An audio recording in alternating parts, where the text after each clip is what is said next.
So routes to market. Okay, it's important to check out the key events in the calendar year, or the animation calendar year, and plan ahead so you can invest wisely. And I used to say this many years ago, invest wisely, because it's expensive to travel to market. These days, it's a lot less expensive because a lot of events are online, and they are excellent. There's some really, really great events. What I'm going to do is pick out a key conference, a key festival, and a key sales market. Otherwise, we'd be talking about markets for the next 3 days. They're extremely numerous and all very valuable for different reasons. So perhaps you can obtain market assistance from your local fund, government, producer association, or even the DIT. Next slide, please.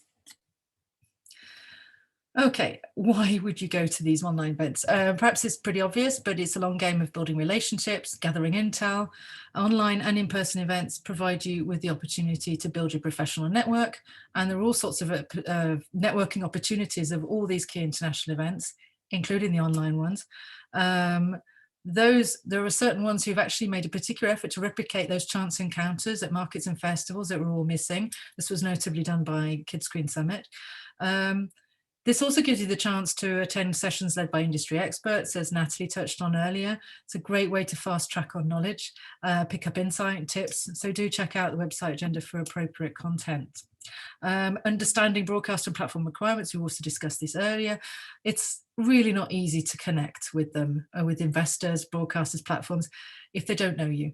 So check out events, their conversations with, their 30 minutes with sessions, and all those coffee with and possible networking opportunities to get FaceTime with them. Really important. The Kidscreen Pitch Guide, once again, very important resource for understanding broadcaster and platform requirements.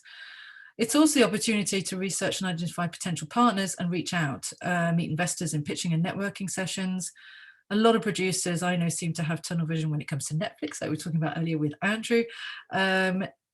Keep your options open. Bear in mind that a producer partner is potentially much more likely to get your show or feature made.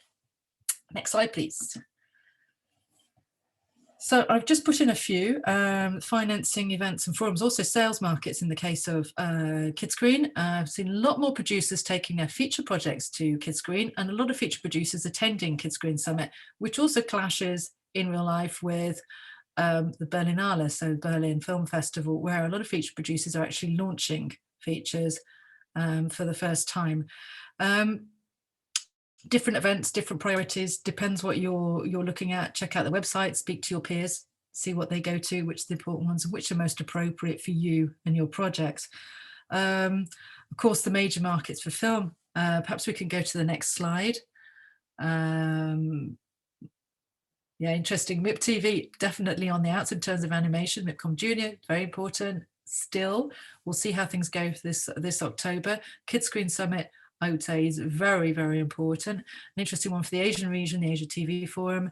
And of course, of the film markets, you have the American Film Market, the Animation Day now, and the Cannes Film Festival, and the EFIM at the Berlinale. Could we move to the next slide? Right, so I'm just picking out 3.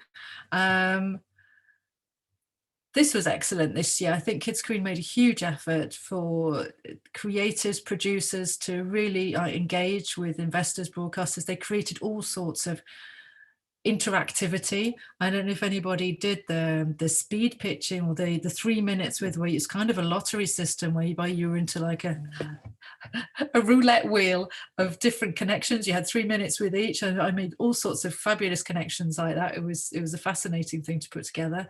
And then all their different sessions, their masterclasses, and opportunities to meet with broadcasters. Perhaps, Natalie, I think you seem to enjoy it quite well this year. What did you think about that experience of Kidscreen Summit? I think undoubtedly it was the best virtual market that has been available to us in the last kind of 12 months. And I think they had the benefit of also kind of considering what other events had to do very last minute and plan for it. But I thought it was absolutely brilliant. Met loads and loads of new contacts. I think it was, look, you know, I don't think virtual markets will ever replace the value and benefit of face-to-face networking and some of that spontaneous business and opportunities that you just pick up by happenstance just by being present.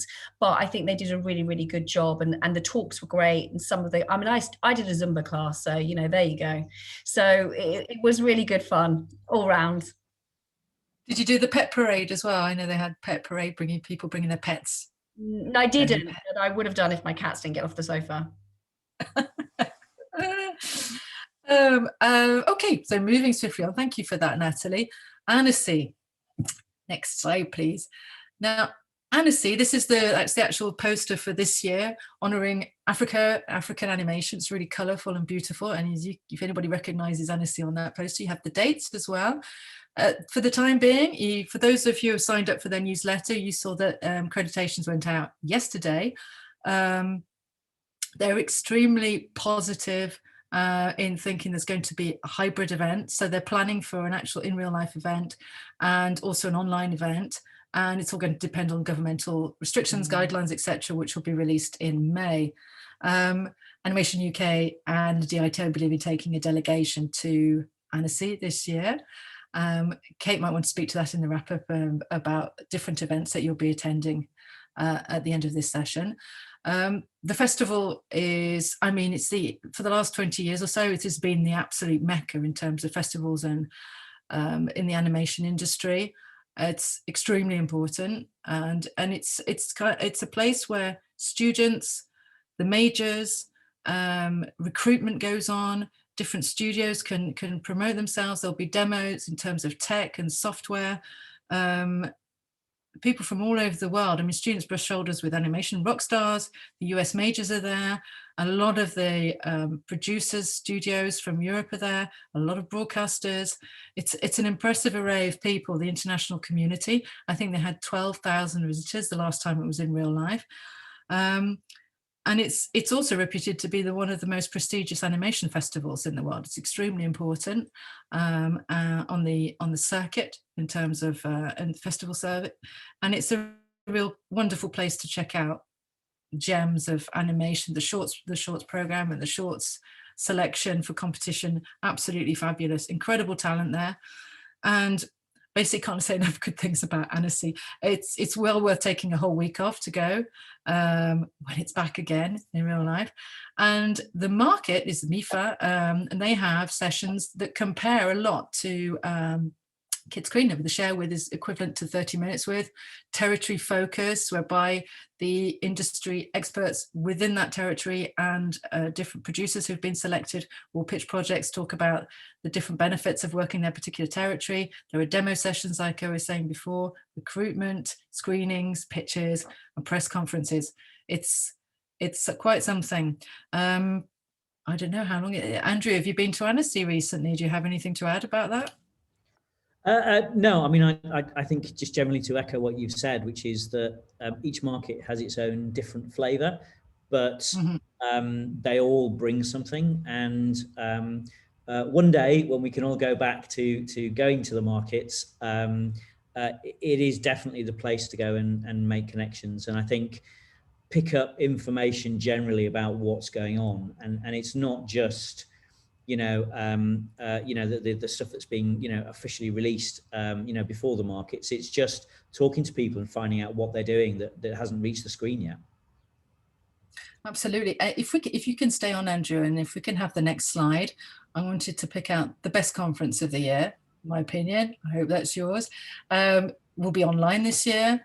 This year's theme is Together, and apparently there will be 1,000 delegates. Actually quite a large percentage from abroad. I think having things online makes things much more accessible. It's a whole week of sessions and networking, 50 videos covering a huge range of topics, the wonderful international exchange, whereby producers can take their projects and pitch to, I think there's short pitches, about 15, 20 minutes, to investors and platforms, and the incredible skill builder pitching workshop, which I produce. And also Natalie will be one of our experts again this year on the 5th of July. So it's from the 5th to the 9th of July. I don't know if either of you have anything to add about the Children's Media Conference. for me, it's definitely the best conference of the year. Yeah, it is. I mean, it's not as big as Kidscreen, but I think particularly for anyone who is perhaps at the beginning of their career or hasn't got as much experience, it's an incredibly friendly, open conference. And I think there's a lot of people there who go just to soak up the atmosphere, network, have some fun, and learn something. And I do think that it is definitely the kind of the must-have conference to go to. Natalie, anything to add to that? No, only to echo both of you really. I mean, I would say it's a more relaxed market. I think there is that opportunity where you can just absorb and just take it all in and have those all important meetings, but go along to the panels. But generally the vibe is very relaxed, extremely friendly. People are very, very willing to give and share information and connect people. And yeah, not one to be missed, I don't think. Jellyfish normally does a good party too. I love the way you got that in there. It is, and to be like underlined that it is really a conference, and Kidscreen is really much more viewed as a market, or where you can go to finance or co-produce a show. Okay, thank you. So the last slide on this module is just to recap on. Well, it's really obvious stuff. Like before each meeting, confirm date and time, platform. By platform, I mean, is it going to be Zoom, Google Hangouts, or the actual platform of the organization or the market or festival? It's really important, because getting that wrong, if you have a 15-minute session with them, with an investor, broadcaster, platform, whoever, if you miss it, if you're 10 minutes late on a 15-minute pitch, it's not good. And if it's the first time you're meeting, it doesn't look good either. So really prepare that in advance, and keep your research close to hand. If you have like notes or anything, adjust your pitch as you go. This is difficult to do on a Zoom call or on a video platform, but watch the reaction of your pitchee, the person you're pitching to. Maybe ask them when you start, is what they're looking for. If you have a slate of projects to present, ask them first, and then you can prioritize the ones you're going to be pitching. If they're not looking for preschool, then put your preschool shows to one side and show them a kids show if they're looking for that, or something else. And if their eyes glaze over or they start drooling out of the side of you've lost them. So keep it really tight and watch their reaction. And also, you're talking to a human being. Nobody likes to be pitched at like a robot. So just be very careful. Don't read through your pitch Bible, your presentation. There's nothing worse for a broadcaster or an investor to have something read to them that they could actually read themselves. So it's really quite insulting. Don't cram. Just leave time for happy accidents. If it's the first meeting, this is the beginning of a wonderful relationship, hopefully. So don't put all that pressure on the do or die or make or break. Take it easy. It's the first time you're getting to know each other. If you spend the whole 15 minutes talking about the weather or COVID, it doesn't matter. You can send your materials afterwards. And just keep an open mind about everything. You listen to advice from peers and producers. People are very generous in the animation business, I find, very willing to share. And make contact, be sociable. I mean, I'm sure everybody in this business is pretty sociable, but it's really important to be proactive, because if you don't put yourself out there, no one else is going to do it for you. I don't know if you have anything to add to that, guys. This is the end of our module, and it's just to see if anybody has any questions relating to that. Markets, festivals. No, I think that's all absolutely fine. Okay. Oh, there's a comment from Ian Gardner. Hi, Ian. He just wants to have a shout out to the Department of Trade Industry for doing such a great job for Kidscreen. It was indeed. CMC preparation and assistance was wonderful during that event. Thank you, guys. Okay, let's move on. Almost there. Okay, we've done the routes to market. I think you basically, hang on, let me make sure I've got the right slide. Yeah, we've been through that. Next slide, please. So marketing, I am obsessed with marketing thinking, brand building, thinking about how you're going to market yourself. If people don't know you, then how do you present yourself to the international marketplace? And then consider how integrating marketing thinking into your approach could be beneficial to you, your company, your project, how you're going to present yourself, and how are you going to present yourself to the marketplace. So take a look at how experienced producers, big or small, market themselves and their properties. Look at the trade press. There's nothing wrong with a little self-promotion now and again, and success breeds success, right? So I think it's maybe not a very British thing to do, but if it's valid, then I wouldn't have any qualms about doing it at all. Think it all through, make sure you've covered all your bases, do your prep, and especially before you present to international investors. Be aware that if your first meeting, if you don't inspire confidence, or you don't seem to know your projects inside and out, or you don't seem prepared, then they won't be super inspired to work with you. So no pressure there at all. But if you're inexperienced, or this is your first market, then think serious about surrounding yourself with genius. Like we were saying earlier, experienced creatives with track record, or a producer partner, or even a really well-known writer. Certain producers like to go to meetings with the creator, who brings the passion to the project, and broadcasters and platforms that love to meet the creators. That's really quite interesting if you've got the time to do it. If you've got 5 minutes to pitch, then not always the best option, but it's always a good idea to do that. I've gone off track about talking about marketing, but it's definitely about thinking about long-term, making return on your investment. Marketing is also licensing and all of those other derived products, following your dream, putting together your dream cast and crew, I think is really important in terms of marketing thinking. Andrew, you might have something to add there. You look like you want to say something. No, I think you're right. And for film more than the series, but still for series, it's really important. Casting in particular is vital if you want to break out, and for people to be aware of what you're doing in the kind of in terms of general marketing and PR.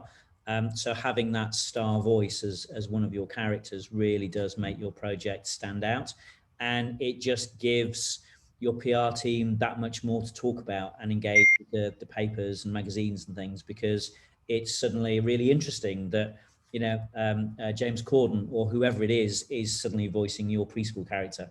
And it does really make a difference. So sometimes just the right name added to your project can really transform it.